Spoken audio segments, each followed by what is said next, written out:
A leader of the civil rights movement of the 1960s visited the area today, one day after an audio recording was leaked of two Cobleskill officials using a racial slur.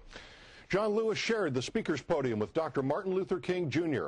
and was involved in major civil rights events back then in the 60s.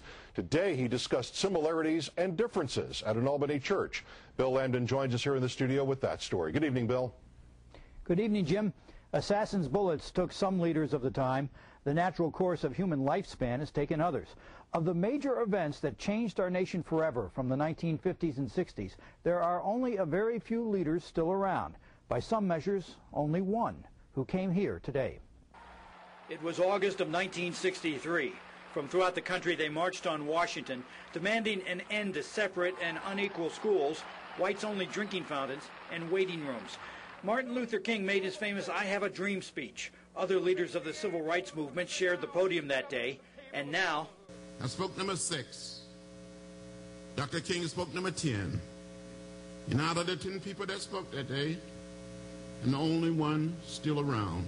Born dirt poor in southern Alabama, the son of sharecroppers, John Lewis was arrested 40 times during the civil rights struggle, non-violently resisting the white power system that denied millions any semblance of equal rights.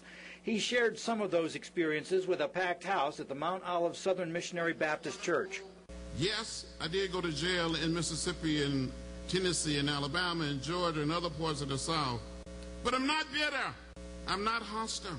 So I said to you young children, hang in there, keep the faith, and keep on walking. Selma in the 1960s is much different than Cobleskill in 2010.